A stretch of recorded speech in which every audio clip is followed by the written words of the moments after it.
down.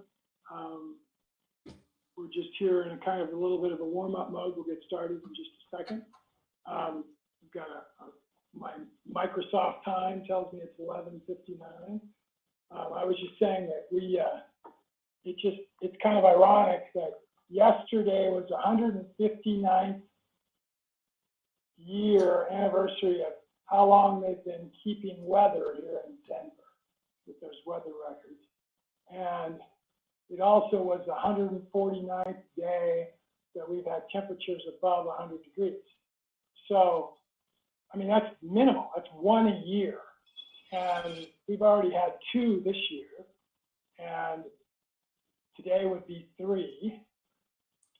I don't think it's going to hit 100 today. It's going to be in the high 90s. But it's kind of, it shows you how cool it normally is. And yet we're having this heat wave. Colin, how are you? I'm good. How about yourself, Wayne? It's been a little over 4 years since I did a last presentation. Yeah, well, that's a good time for you to be back. Appreciate it. Yeah, no, happy to be back. It's a good venue. That's why I wanted to return to it. Well, again, we appreciate it. We think it's a pretty good venue too. Anyway, why don't we go ahead and get started? I'll introduce you. So, Mark, why don't you go ahead and start recording? All right. Well, hey, everybody. Got a huge privilege to be having a repeat speaker, Colin Lennox, who has been with us. He just mentioned, and I didn't remember exactly at the time, but 4 years ago. And Colin, we just had our 7th anniversary on June 6th. So we're pretty pleased that we're still around after 7 years. Yeah. Continue to grow and continue to have amazing webinars like yours. And we hope we're serving our audiences in a good way. So anyway, I think you're going to do a presentation today for about 30, 35 minutes. But first, I'm going to just ask you a few questions, just so people who didn't listen to your first presentation will know a little bit about you. Why don't you tell us, just in less than 5 minutes, your professional history, unless you've got it on your presentation. If you have it on your presentation, we'll do it then. But if you don't, go ahead and maybe tell us about your sort of professional history. Yeah, you got it, Wayne. Thank you for the intro. My name's Colin Lennox. I'm the CEO of Eco Islands LLC. The thing that I will be known for is as the inventor of the Self Organizing Wetland Bioreactor. I hope. That would be nice. I went to Penn State for environmental studies and English. Was in the infantry for a while. I've done environmental education field trips and the like in Alaska, Hawaii, California, Nevada, a little piece of Nevada, and of course here in Pennsylvania. I did AmeriCorps for a while, and then I started Eco Islands right out of college. It was in 2009, and I graduated at the age of 29 and 42 now, so I've been at it for almost 13 years. And filing for patents. And the business, we primarily work in acid mine drainage, but we're starting to branch into wastewater treatment and food waste and methane biopurification.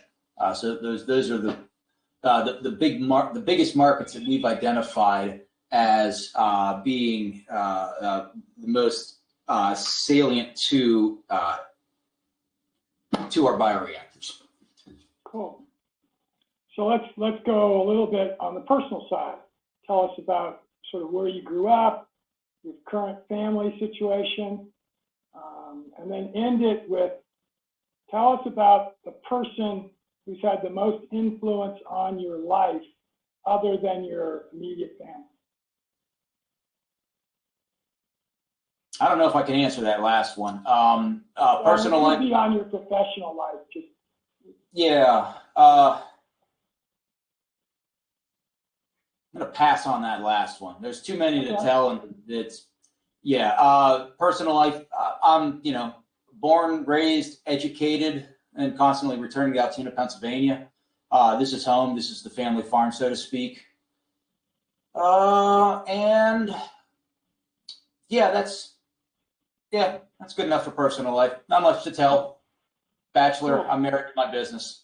It doesn't really give a lot of time for anything else. You stay healthy during the pandemic? Did you get COVID? And if so, was it? I don't think I did. As most scientists, especially with biological background, I hate to have to say it, but I believe in vaccines. Ask anybody who didn't get polio. But yeah, I don't think I had it at all. And I'm boosted, and it's time for the next one. But of course, I ended up having to move into the basement and redo the entire basement with the lab and the shop just to keep mom safe. So that was a real stress. I weathered the storm like, well, most of us did, young, healthy for the most part. And I'm really glad to see the back end of that. I don't know, we're still, most of the people I knew who died from it died within the last year.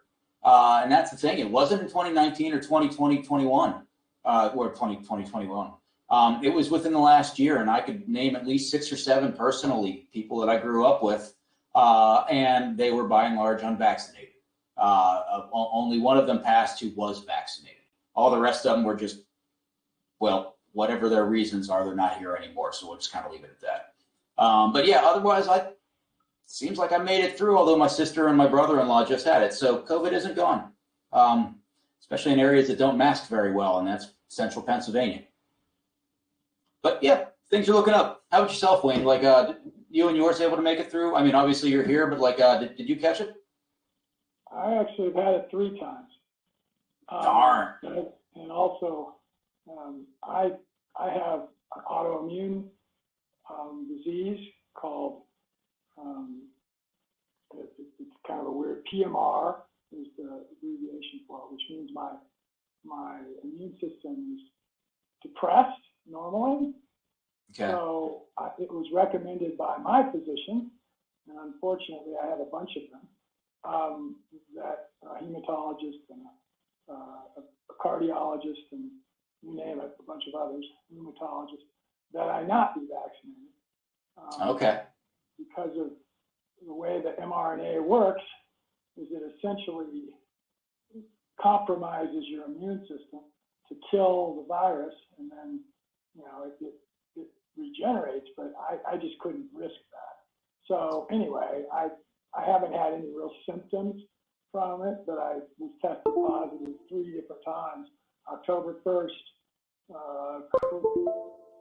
1st of January, sometime in early January, and then again in early March. And I had something else going on, so I was kind of sick in February and March, but unrelated to COVID, more related to the autoimmune situation. But got through that, and everything's fine, and I'm out doing my 10-mile running days again, and feeling good about that. So that's a good thing.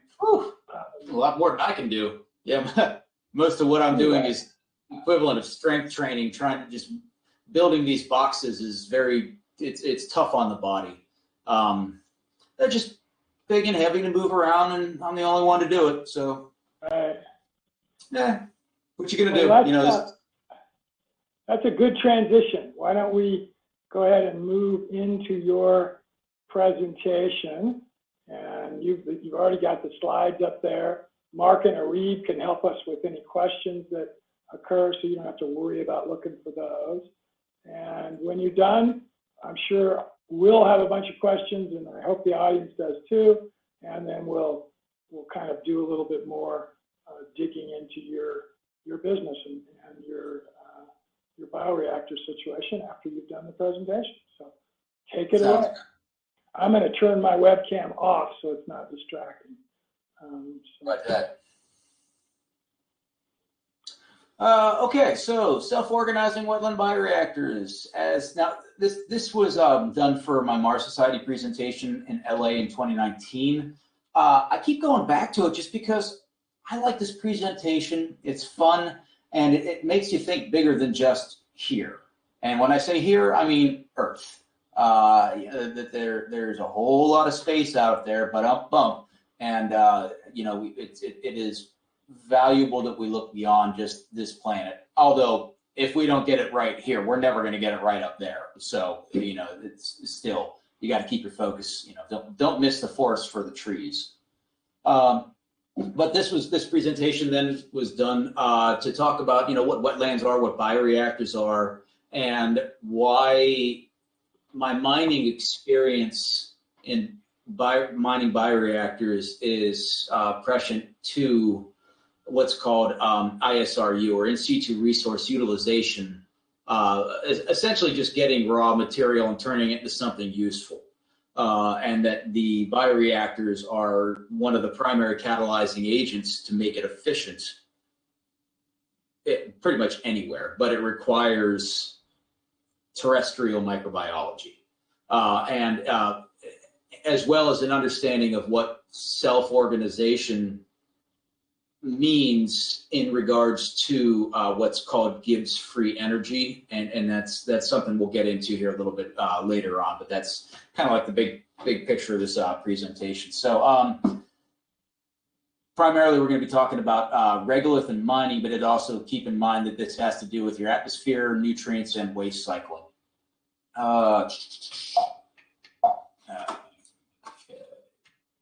There we go. Okay, I'm going to come back to this one, but this is the redox ladder. From top to bottom, where you see O2 and H2O there, and the oxic conditions to the methanic conditions, you get the most, and this is actually going to be kind of simple, you get the most energy out of the oxic ones and the least out of the methanic. And every point in between there is less and less and less free energy. And essentially the idea of self-organization is that the microbes that are the most efficient will outcompete everybody else until the metabolites are gone, whatever that redox reaction, whatever that metabolic pathway is, and then that opens up an opportunity for new competition, and the environment shifts and changes, that the new ones take over and using up this new whatever the next most abundant redox pathway may be. I know that sounds like a lot, but we're going to come back to it. So, but if you understood that, then the rest of this is going to be easy. But we'll be coming back to that. But just remember that it's steps. There's more energy at the top, less at the bottom, and more energy means better competitiveness in an environment. And then when something runs out, the environment, that niche, changes to favor whoever is next, the next most abundant and energetically available redox couplet. And if you know where you are, and you know within, like, say, if you're looking at your water samples, you would say, like, oh, okay, well, I don't have any nitrate, got lots of oxygen, but once all the oxygen's burned up, that's going to kick us right over to iron. Fe3 or Fe2, whether it's oxidized or reduced, depends on, once again, the metabolic pathway. But then you could say, it's like, okay, and then we chew up all the iron, and then we're down to manganese. And then from manganese, you go selenium, sulfate, and these are just the biggies. There's a lot of other things, and then down to methane. But those are the biggies. Those are the ones I deal with, and they're kind of like the ones that are the most predominant when you think of biogeochemical cycling in the terrestrial environments. But yeah, if you get that, steps, energy, and that gives, and what it does is it gives you the roadmap. If you know where you are in one spot, and you look at the numbers, and then you know, oh, hey, we don't even have to worry about this because this doesn't even exist within this water, and it kicks you right over to the next one. And then you can, and then you can intelligently design a system that sequesters and creates individualized niches that you can then tap into and pull off of, because you know where everything's going to be separated. And I know that sounds complicated, but this is how a wetland works. And it really isn't, because it happens without you even thinking about it. This is just basic biogeochemical cycling. But taken in a way that can be useful then. So we'll get back to that. Okay, so what is a wetland? Just loosely, you think of a wetland, you think of a bunch of, sparrows and bird boxes and wood ducks and frogs and all sorts of critters, and yeah, that works. But I don't deal with living plant matter at all in my reactors. We use waste matter, essentially, shredded up coconuts, other things. We'll come to that, but loosely, a wetland holds water. It produces energetically reduced or oxidized products, which is just another fancy way of saying like it'll produce solids, liquids, and gases. Well, it's not really producing liquids, that there are things, solutes within the liquid, I should say. It's got a lot of biofilm mass, growing and living microbes in a consortium that produces what's called an EPS, or an extra polysaccharidal matrix, that they live in, and that they're constantly excreting, and this gives them levels of defense, some limited forms of cellular communication, but mainly defense. It is thought that up to half of all the biomass on the planet is biofilm, stuff you can't even see. And it is certainly responsible for all the biological breakdown, not all, but the vast majority of the biological breakdown of waste, litter, mass, plant mass, whatever. It's you wouldn't even exist if it weren't for the microbes in your guts. Now I'm not talking about medically speaking here. That's far beyond my zen. But we exist as a walking polyculture. And to understand that is also a good way to kind of like think about a wetland. You got all sorts of different microbes, and their biomass and their diversity in their population, I should say, population volume, changes and responds to what's exogenous flux, or things that are happening outside change that biofilm. But it's also in a natural wetland, it can bounce back.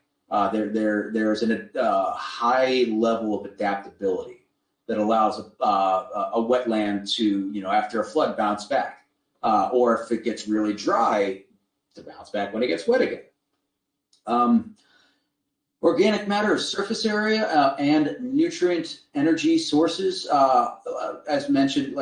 So the picture in the background there, that's the most beautiful wedding I've ever been to. That's down in South Carolina, and it just demonstrated in a really nice picture. You've got a whole bunch of different environments. There on the far left, you've got shoreline and some really nice houses. It's a beautiful area. And then you've got your wetland plants, and then as the water gets deeper, your macrophytes, or your wetland plants, start getting shaded out, that they don't have enough photosynthesis, or photons getting through the water, and then the water gets deeper and it shifts to other kinds of plants.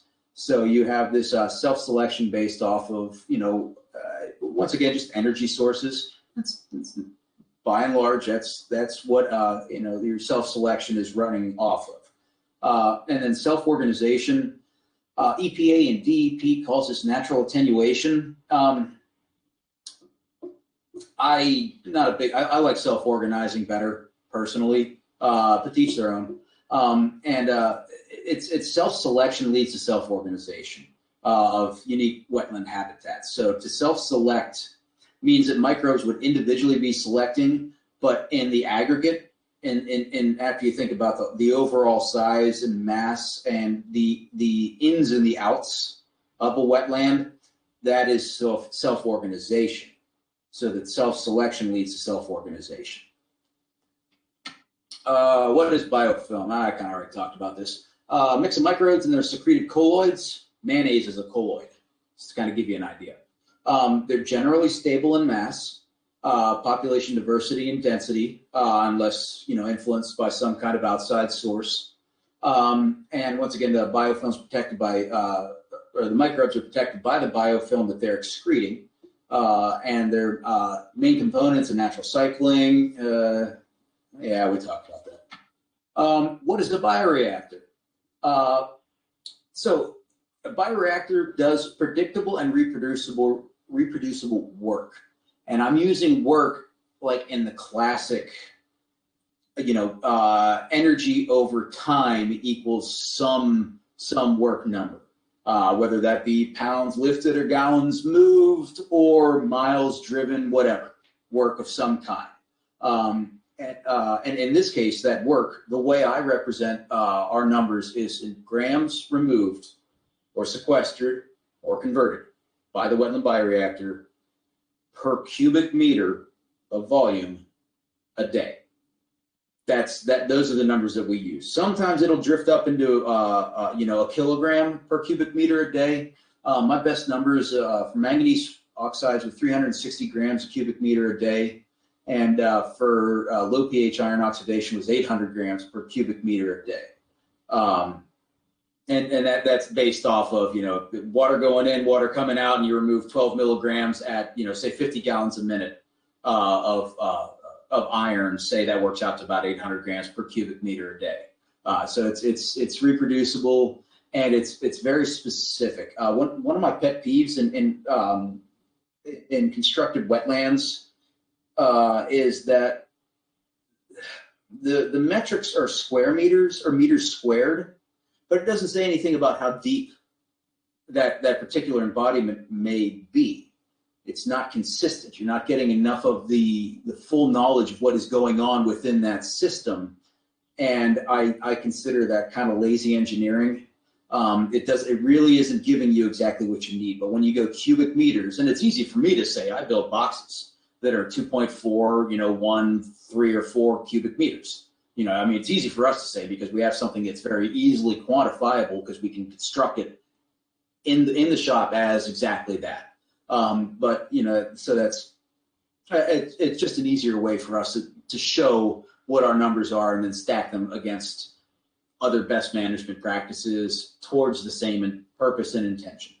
Bioreactor catalyzes reactions producing useful byproducts: manganese oxides, rare earth elements, CO2. If you want carbon dioxide, if that's what you're looking for, or if you're trying to remove oxygen intentionally, methane production, hydrogen sulfide to produce sulfuric acid, potentially. I haven't done that one yet, but that's coming up. That one could be really important, but we'll talk about that one later on. So an unintentional bioreactor would be like a natural wetland where they're self-selecting and organizing, whereas because that's what they do. Whereas intentional bioreactors, constructed or manufactured / fabricated wetlands, they grow biofilm to generate environments and products to sustain human ecological survival indefinitely. The thing about our systems is that as opposed to a natural wetlands, when they fill in through siltation, the entire water course will move. Surprise, surprise. I mean, that's geomorphology. That's nature. And it then kind of rolls over entire landscapes, remaking the landscape as it goes through just natural processes of erosion. But when a wetland fills in, it's gone. And it'll shift, it'll move somewhere else. But if you need to clean something, and you can't have your natural wetland going onto somebody else's property, and it still count for you having your water clean. So constructed wetlands and manufactured wetlands. Now, we're the first to do manufactured wetlands, near as I can tell. I still haven't come across anybody else doing anything like what we're doing, even after like 4 or 5 years later. We're still kind of ahead of the game on it. Constructed wetlands would be like vertical flow cells, successive alkalinity producing systems, SAPs or RAPs. Those are big limestone ponds, essentially, where you build a pond, throw a bunch of limestone in. That's your alkalinity amendment. Those things they work great, but they usually fail because a lot of times people are cheap on the pipe and they don't build a very good manifold system. And they need rebuilt every 10, 15, 20 years, depending on how bad they screwed it up in the first place, or if they actually did it right and it lasts for 40 years. A lot of that is based off of was somebody trying to be cheap on pipe and liner. That's usually the fail points in constructed wetlands. And they're constructed as it says, so they're built out on site. They can take a couple months. and to do the work when you're out there, as opposed to when you're manufacturing or fabricating wetlands, where we do all the work in the shop and then I can throw in a whole bunch of wetlands or boxes. They're still wetlands in just a couple days. So it's doing the work where it's easy. You don't have to have anywhere near the volume of water retained. So you don't have to worry about a dam blowing out. Like, I don't know if you guys had heard about some of those mine drainage impoundments blowing out, and then all that stuff going downriver and killing. Like, not only is our flood killing people, but then, you know, this all of the nastiness that was in that mine drainage pond is now in the river. And then a lot of times they just end up getting off scot-free. It happens. Okay, so examples of bioreactors. This one's kind of fun. Natural wetlands, methane digesters, reclamation ponds, fish tanks, greenhouses, wastewater treatment plants, wine and beer vats, even though those would be monocultures, you know, towards the specific production of alcohol. And there will be, instead of this a broad diversity of microbes and biofilm, you'll end up having, you know, within that vat, planktonic microbes floating around, consuming the sugars and producing alcohol. And they're generally a monoculture, but it's still, you know, it holds water, it has microbes, it's purposeful. So, you know, we're kind of I just want you to keep in mind that, you know, it's okay to stretch the definition a little bit on what a wetland is. You know, it doesn't have to have blue herons walking around in it. One of my favorite lines from Star Trek, TNG, was when they ran into the crystalline entity. Wayne might remember this one if you're a Trekker. And it would call the humans bags of mostly water. And like, you think about it, like, yeah, all right, so it's permeable, holds water, self-selecting and organizing, biofilm. You know, I don't think it's too much of a stretch to call ourselves wetlands either. Considering, try drying us out, see how long we last. You know, so that's why I like this slide. And then, of course, people, plants, box turtles, or my dog River. And by the way, she does not see that box turtle. That's how well it's hidden, and it's only like 2 feet away from her, 3 feet away. She's a silly bear.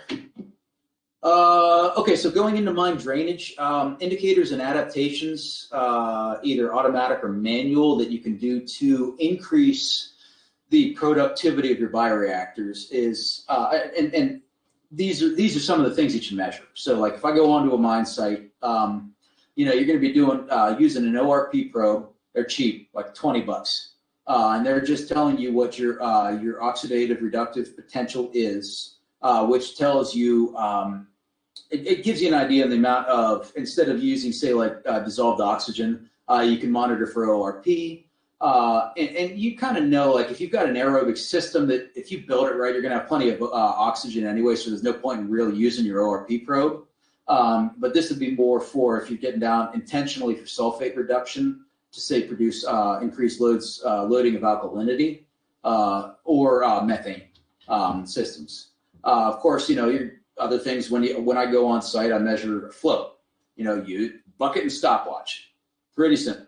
pH, obviously, litmus strips are an inexpensive field probe. Mine costs like $40, $50 online. Obviously, temperature, because when you're thinking temperature, you're thinking about dissolved oxygen, DO, your oxygen solubility.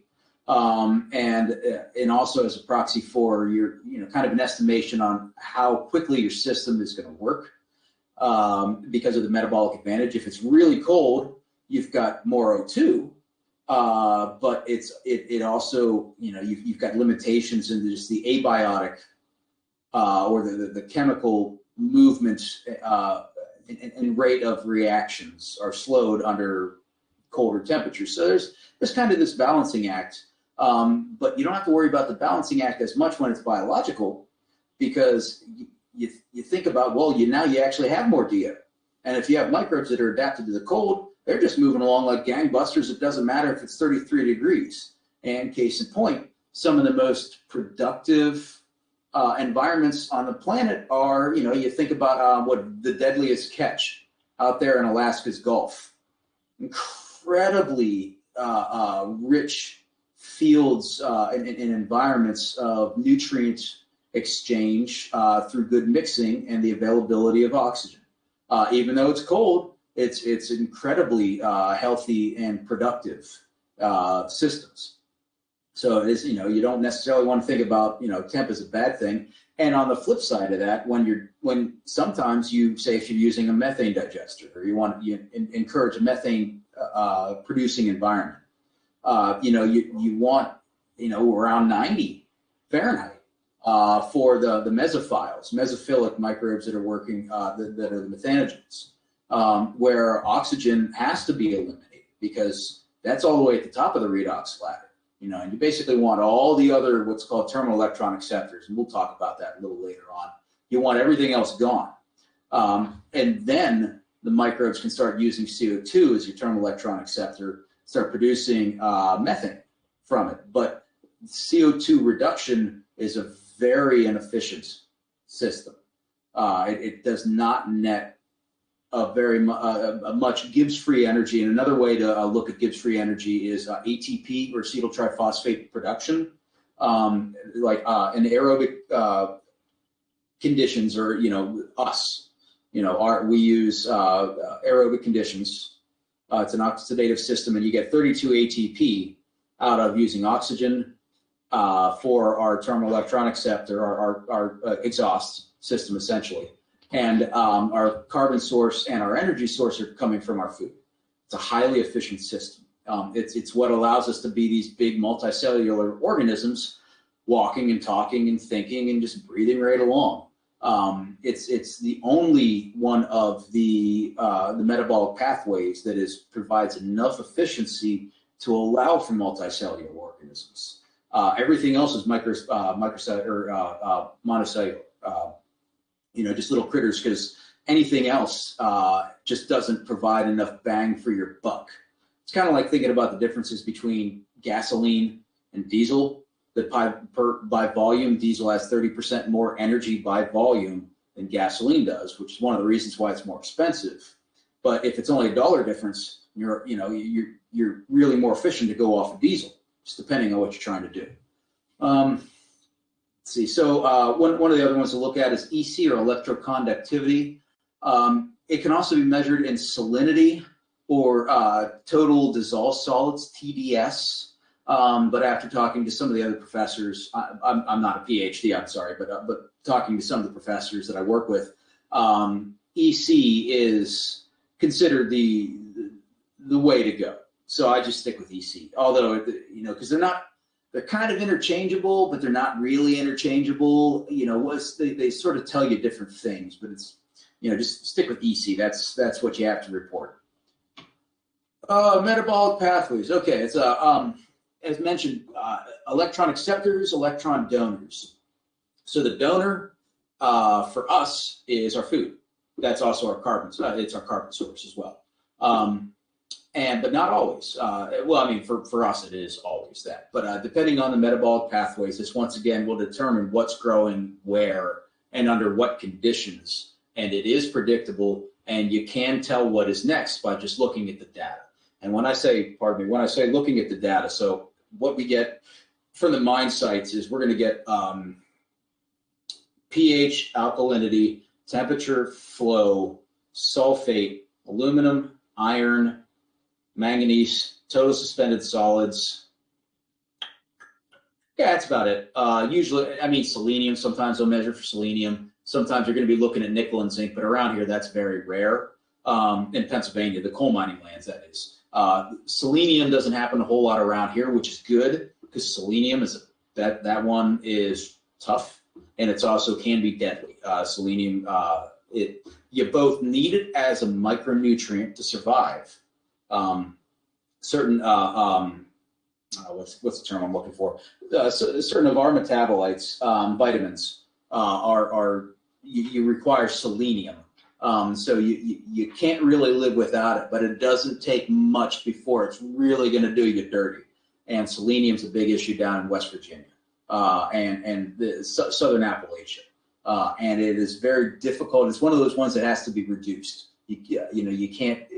it's usually presented as selenate, so it's already in an oxidized soluble condition, and you'd have to go down through the redox ladder to reduce that selenium down to elemental selenium, which is the least soluble, so the most able, the easiest to capture in your bioreactor, and elemental selenium is also the least toxic.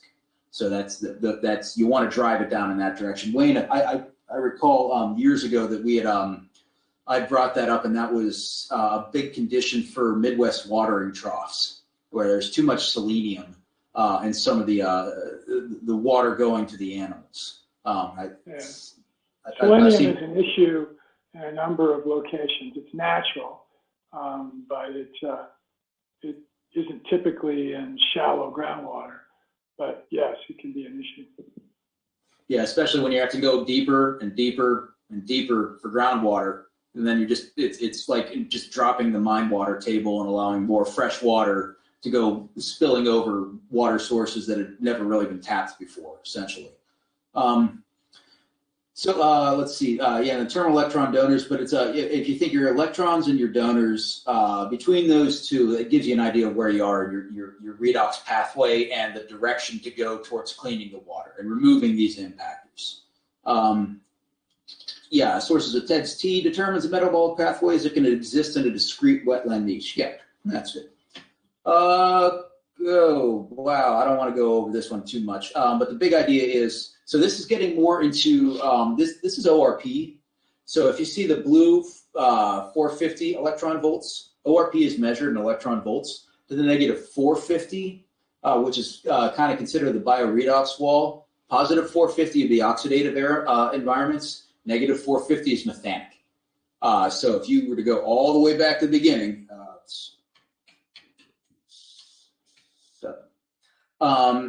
positive 450 is the oxic, negative 450 is the methanic. And keep in mind then, and this is where electrochemistry kind of comes into it, that electron volts, that's literally the voltage. It's 0.9 volts. If you connect oxic to anoxic, the methanic, and short circuit that system, you would get 0.9 volts. Just like you get 1.5 out of the zinc alkaline, like one of those alkaline batteries, which has the zinc jacket, manganese oxide, and your standard D cells or AAAs, whatever. Those are 1.5 volts. It's the same thing. You've got a value, and although in those systems that is just purely chemical, in a biochemical system, best you're going to get is about 0.9 volts. This is there's something called a Winogradzki column. And I don't have one here handy. I don't actually, I'm not going to get too deep into that, but a lot of these principles were discovered back in the early 1920s by a brilliant Russian microbiologist by the name of Sergei Winogradsky. And he was one of the first ones to start discovering biological potentials, electrical setups, or electrical potentials generated through self-organization of biological environments. And he did it with a big old column, big glass column, not even that big, like tabletop, 2 or 3 liters, not very large, and then putting pond muck into it. And then that pond muck will stratify itself. And you can tell by the color coding, it'll be color coded, like the sulfate will be like pink. I don't think I actually have any of those in here. In this presentation, but it's pretty easy. You can look it up, but it's a way of, in a classroom, showing students, hey, there's biological self-organization, and it organizes itself top to bottom, and with the open top, there's your aerobic, and at the bottom would be your methanic. Now, methane gets out of the system because that methane, as it reduced is reduced and produced, it travels upwards, but then is used as a terminal electron donor by something else above it, so it never comes out. You're going to just be venting off carbon dioxide. But if you know that, and if you had a tap at that certain spot, you would be able to pull your methane off. What my boxes, the self-organizing wetland bioreactors do is, instead of a column going vertically, you put it on its side, and then you allow for access into those individual niches. but it still self-organizes, whether it be reduced or oxidizing conditions. So that's the process. That's how you measure it.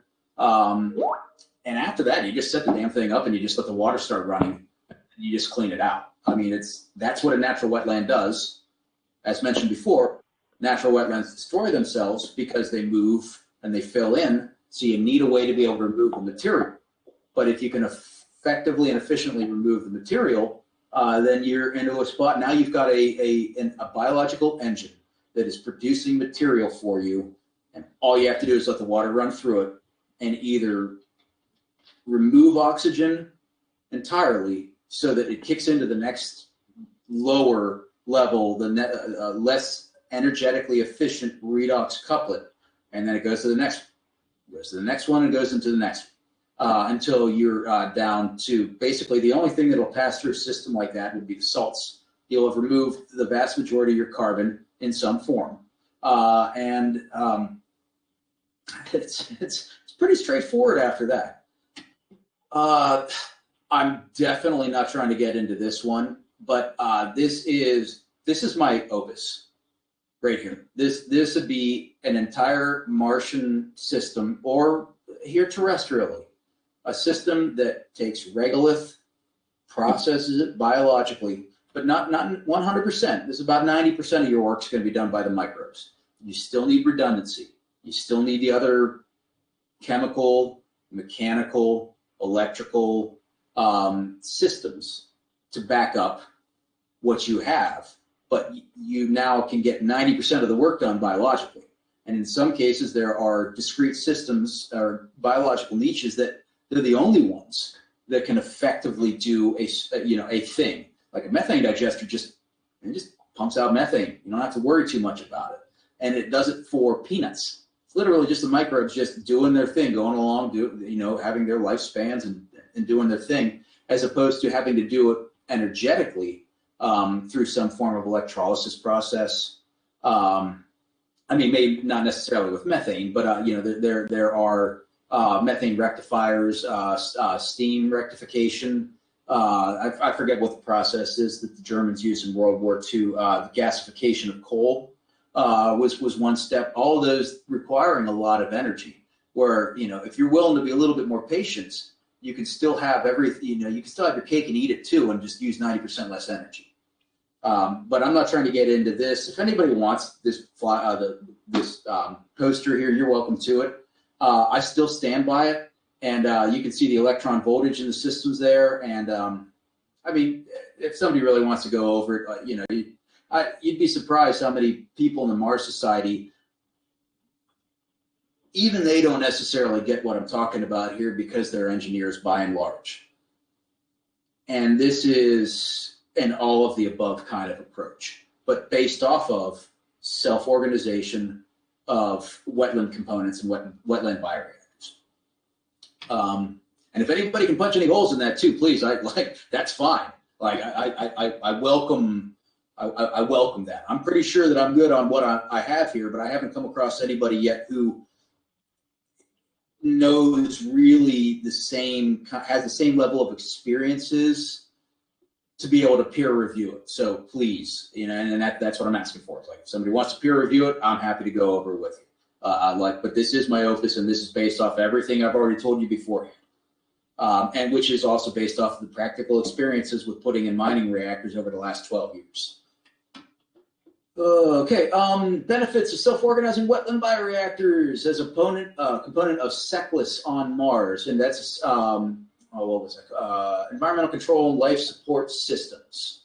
So expected to save 1 to 2 exponents in energy. That's that 90% for Martian or terrestrial-based HAB colonies as a whole. There's more natural cycling. By the way, the broad kind of tautology that this is resting in is called bioremediation. That's if you wanted to find out more, you'd get yourself a bioremediation textbook, and that'll take you through a lot of what we just talked about. This is the very compressed, high-level version of that. Let's see, it's generally about 50 to 150 times smaller And that's based off of, once again, going back to our metrics, where cubic meter or grams per cubic meter a day. When I say my best is 360 grams per cubic meter a day, standard best management practice for a limestone bed would be 2 to 20 grams per cubic meter a day, and my best has been so far 360, and that is based off of double-blind data coming back to us from the labs as well across multiple sites as well here in Pennsylvania, some different mining sites with manganese. So that's where we're coming up with our numbers, and that's from data. Let's see. Now, this does not include the efficiencies of beneficial byproducts, though. Because, we're just talking about like, well, the water's got to be clean before it leaves site or else somebody's going to get a fine.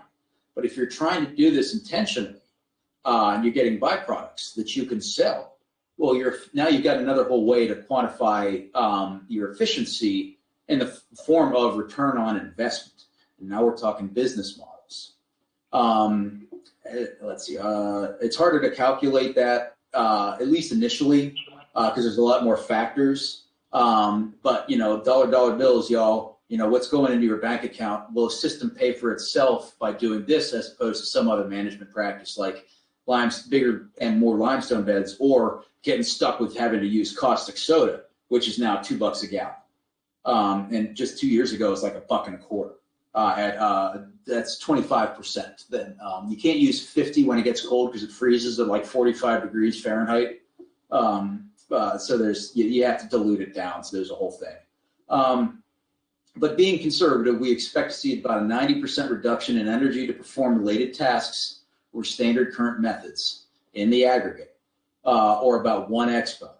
But when you add in beneficial byproducts in small size, we expect a second exponent, and which is what we have seen as far as our data is coming back to us as.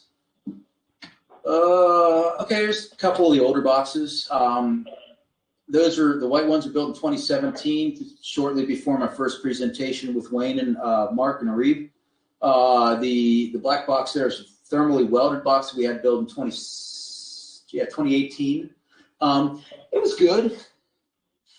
It was low pH iron, but the problem was it worked so well that it was pulling so much material that the design of the box, though, was such that it was very difficult to get this dense material out of.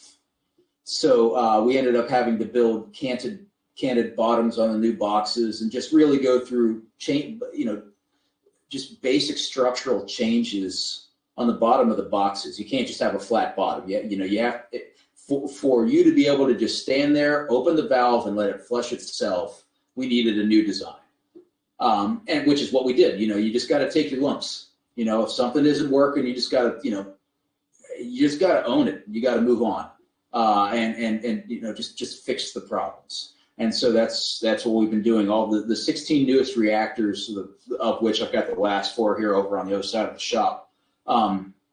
They've all got those bottom canted boxes. So that inside it's actually at an angle where the water runs straight through the middle, and then you've got the manifold on the backside. So the water, anything that is collected on the sides, is also pulled in and removed from the system, and then collected either in what's called a dewatering bag, with a tarp on top of it, so that the material can dry out, so you can remove it from site and sell it, because that's usable material depending on what you're working with, or you send it to a flush basin. Now that Google picture this box, I don't know if you can see my cursor, but the box, the black one there on the bottom right side, that little guy right there is pulling more than the next 2 ponds that it's connected to by itself. Just to give you an idea, that's the effectiveness of one of these systems. In that box is shredded up coconut husks, but it was really difficult to clean out. I mean, they work like gangbusters. They really work well. It's not getting the material in there and getting bioremediation to do its thing. It's then once you've got all this dense material, how do you get it back out again? That was the hard part. So we had to just redesign around. I ended up building in bubbler manifolds, air compressor bubbler manifolds to break the material up and lift it up and assist in this really getting this really crusty iron, which was found to be swertmonite, goethite, and jarosite, which are 3 different iron sulfate forms of minerals that are associated with low pH iron oxidation. Where in this case, where the iron is the electron donor, that's the electron source, Fe2. And then oxygen is your electron acceptor, and and your carbon source is CO2 dissolved in the water. Although I think I've got evidence as well of both of organic sources for your carbon dioxide and inorganic where it's dissolved carbon dioxide. And if the two are working and living in consortium, then you would have even at a pH like a 2.8, 2.9, multiple metabolic pathways, both operating off of the iron, but using different carbon sources. Theoretically or hypothetically, I don't have solid evidence on that one yet, other than, that's the box, by the way, that was doing 800 grams per cubic meter a day. That one's about 4.8 cubic meters in size. The two white ones up above are 2.4. So the big one down there is double the volume. Additional benefits. Oh wow, boy, blasting right through that. Yeah, all right, I'm going to start wrapping this. I've got several of the slides here, but there's other benefits. But I'm not going to go on this. It would take me another hour. Yeah, I had a lot more. So we're just going to go ahead and back that out. But that's the biggies. Let's see. Read. How do I stop? Go back to my regular screen share. Stop showing screen. There we go. Okay. Can you see me?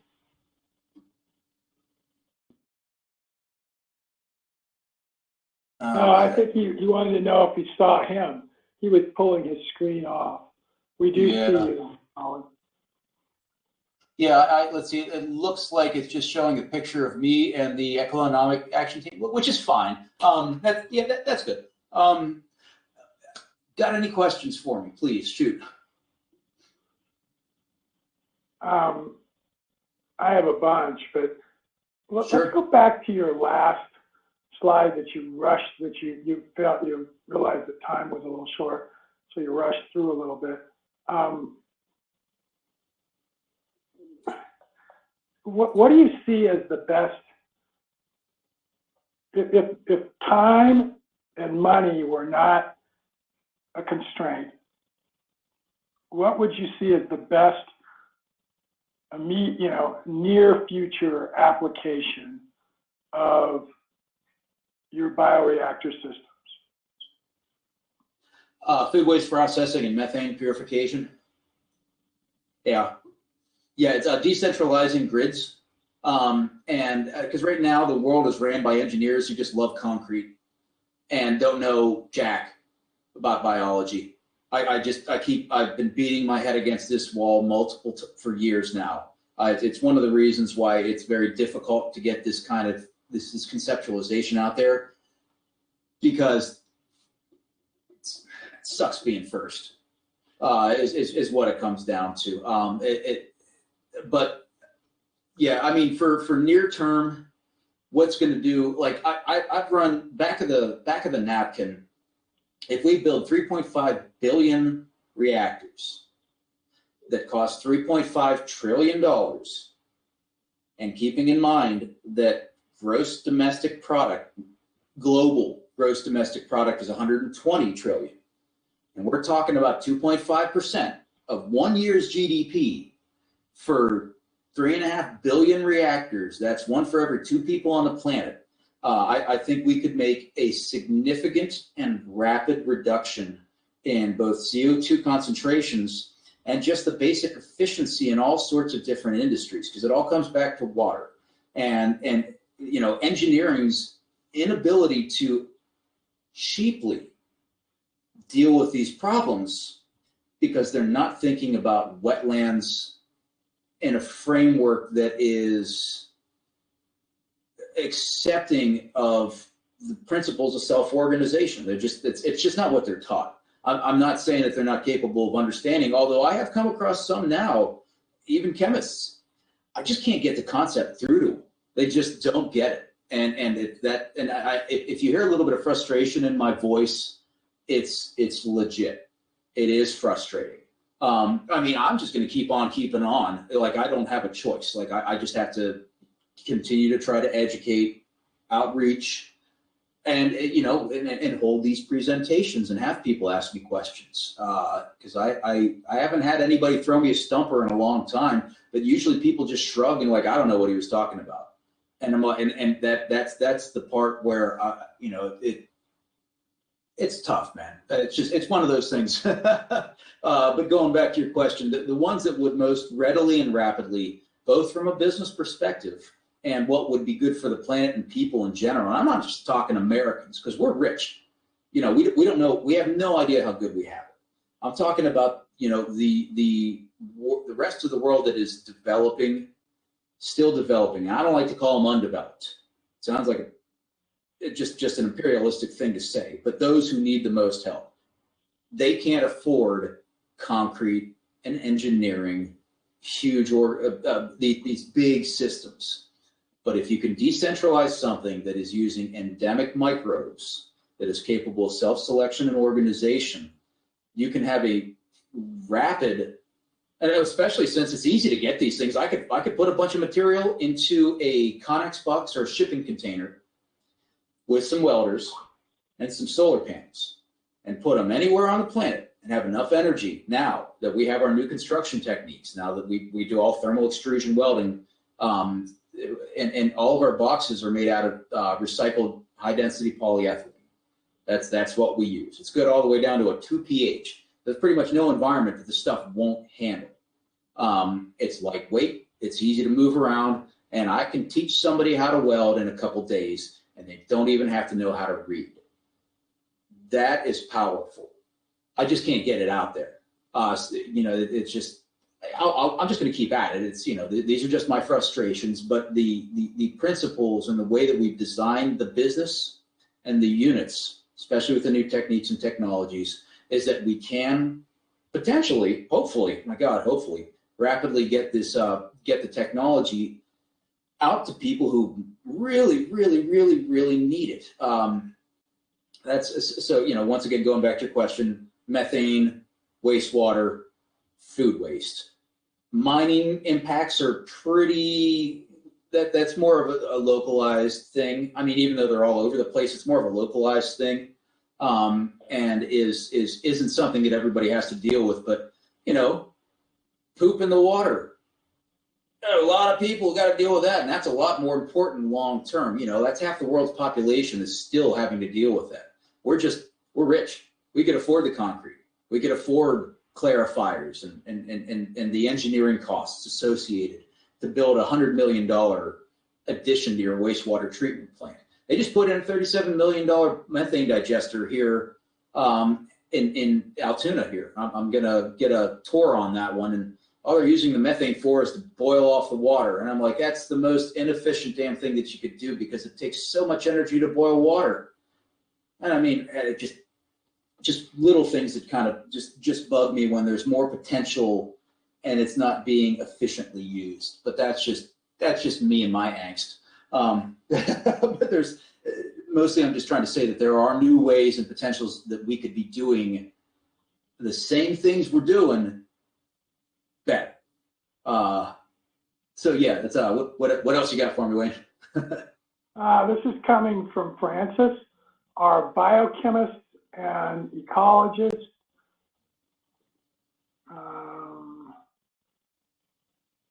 Your most natural audiences. I think I would. Yeah,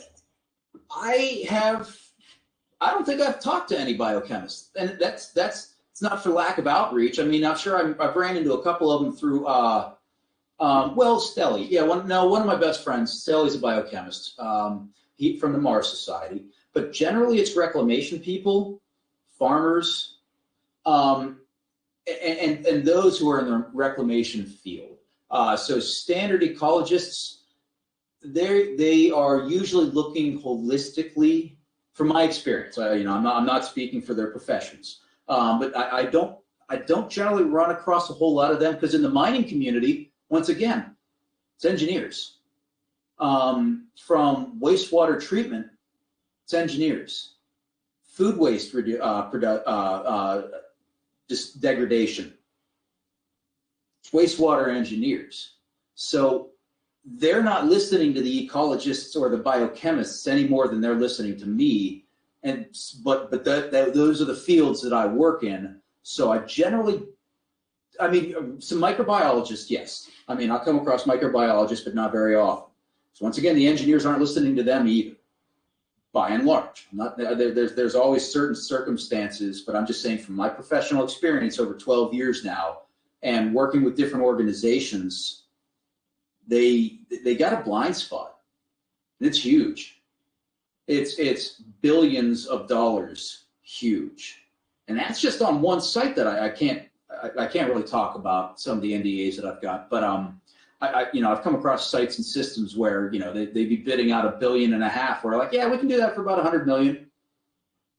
Those are my numbers, but go ahead.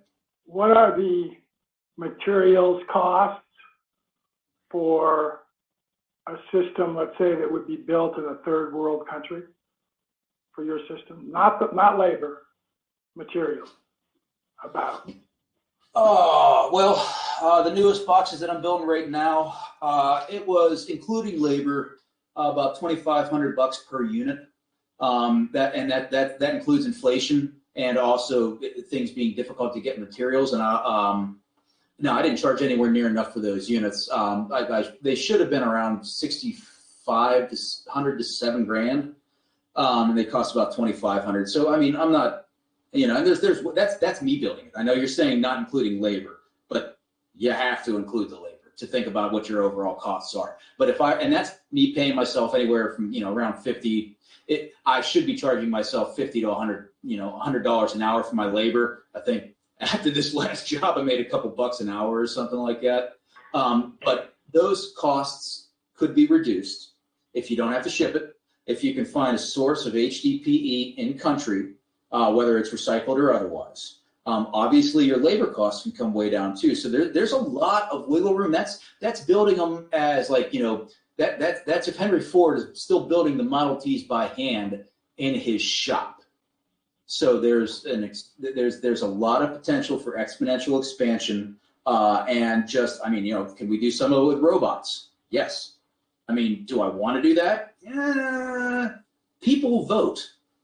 People and salaries and wages support families. So there is some things that I think should be automated, but I think by and large, it's more important that people have jobs. And what we're finding is there's some things that people just do better.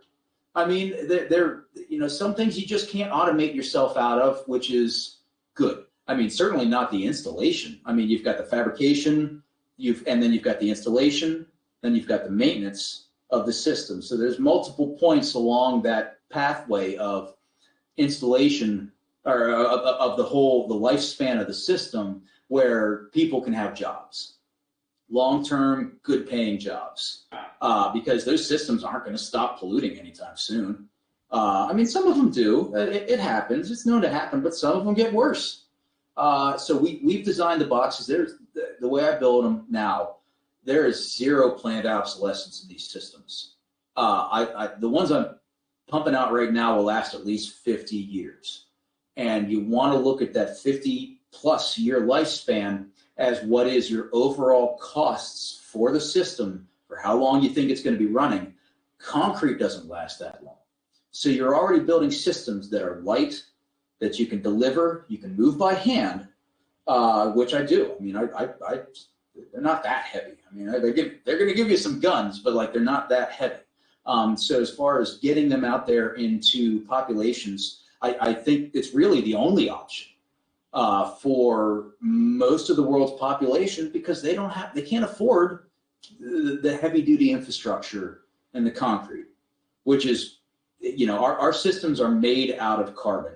It's plastic, where they've got to use up even more carbon to produce the concrete itself. So our ability to reach carbon negativity, or as essentially this is a carbon negative system because it is much more efficient, it's made out of carbon, and it reduces the energy that you would otherwise have to use in building something else over the long term. And then go ahead and factor back in that you can capture either methane. Can you drive off your ammonia so that you capture your nitrogen? Because nitrogen loss is obviously that's the biggie, and that's the biggest limiting factor in agricultural systems. But if you can recapture your ammonia, which is highly soluble but also gases off under reducing conditions, that's nitrate to ammonia and ammonium, whether it's soluble or degasses. So there's a whole lot of opportunities, as mentioned earlier, that you get byproducts that start adding on, and now it becomes more difficult to quantify because you've got this other whole source of something that's useful that you didn't have before. Well, cool. We are at 1 o'clock, which is our hour, and I want to be respectful to our audience to wrap things up here soon. Mark or Aaron or Reeve, do you guys have any questions for Colin? I see one from Aaron. I had a question. It's grams. Yeah, I just thank you, Aaron. I just saw that right now. Yeah, grams per cubic meter a day. Okay. Do you have an example of like a before and after that we can, of one of your success stories? Or I'm sure they're all success stories, but. Oh no, they're not. Not everything. No, I mean, yeah. Learning what we can and cannot, like zinc and nickel, that in an oxidative system will not be removed. That was a fail because it needed to be reducing. I didn't know that. We were supposed to be producing like a nickel sulfide or zinc sulfides. And that is just not something that I've had success with yet because all of my systems up until now have been aerobic. For getting those numbers for the manganese, 360 grams per cubic meter a day, that would be the water. It would have about, I think it had something along the lines of 16 milligrams go into a series of 4 of the white boxes I showed you earlier. This was back in 2015 and 16, and it came out at about 4 or 5 milligrams per liter. So you had a drop of about 2/3 of the manganese out in that system in those 4 boxes, and that was running at about 50 gallons a minute. And of course, the other commercial systems, then we have to get iron, aluminum, and manganese down to whatever our the requirements are for that site as based off of the TMDLs or your total maximum daily loads. And that's usually less than 1 milligram per liter of X, whatever it is. So those are the metrics that we have to use, and it's the same as food waste processing. I mean, everything that is releasing water has a TMDL of some kind. So which is nice because everybody's got to work on the same. We're all playing the same game. We're all, it's a level playing field, at least from that perspective, which is great. I fully push for that. Thank you, Clean Water Act. That's where that came from. All right. Well, Colin, thank you so much. I'm sure that Mark's going to probably contact you or Reeve and ask you for copies of your slides, just because Sure. we get those to the audience. We always get, within a week, we'll have 10 times as many people watch this as a replay that ever watch it live. I went back and looked to see how many had watched your last presentation as replays. It's in the hundreds. It's kind of cool. Is it? And and I can Get them to come to my YouTube channel. yeah. Wayne, if you do the other half of this slide presentation as a part 2, that's fine. I'd be happy to. I mean, well, we might want to do that. I think that this is valuable enough information that it'd be good to get that second half. So we'll talk about that. That'd be great. okay. Well, everybody, thank you so much for being with us. Mark and Reeve and Aaron, thank you for helping put this together. And Colin, again, best wishes. Anything we as an organization can do to help you, please let us know. And we'll see everybody on our next webinar, which is, I think, on Friday. And until then, take advantage of the summer. We're almost summer, wherever you're at in the Northern Hemisphere. And I guess it'd be almost winter in the Southern Hemisphere. Thanks, Mark. Why don't you take us out? Thanks, Wayne.